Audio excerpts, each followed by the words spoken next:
All right, so what's better, paintball, airsoft, real steel? We really can't compare, all right? We can only see what areas they excel and which areas they don't excel in.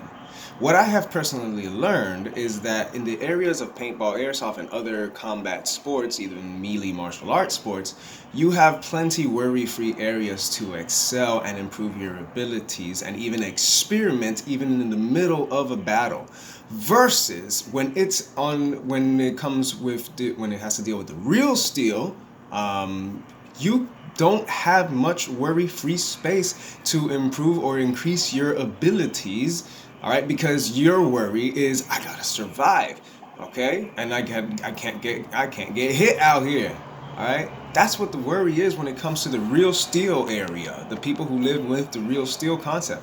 Now, I'm not against the Second Amendment or any of that, but what I am saying is that when it comes to paintball and airsoft, there is more worry-free space for experimentation and improving abilities than there is when it comes to the real steel counterpart, okay? Now, some would say, well, you can improve in training. Yeah, you can improve in training, true. When you get on the field, you can improve, and certain things can, all of a sudden you learn something new, or you would improve your ability, or you learn something to be a better fighter. Yeah, that's true. That is very true. Of course, I'm not going to disagree with that.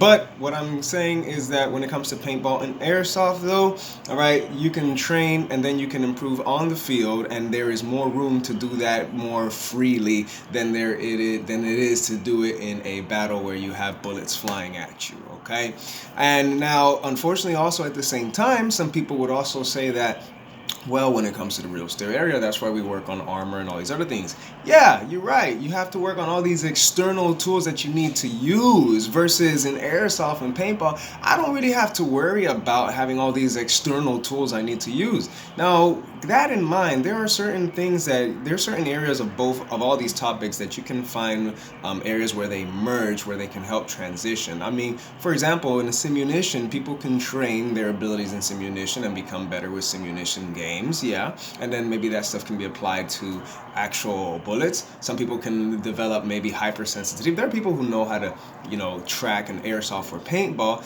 but most people don't have that same hypersensitivity when it comes to bullets. Now, if you think it's impossible, then now you're just putting limits on yourself, and this is exactly why I say paintball and airsoft, there's practically no limits.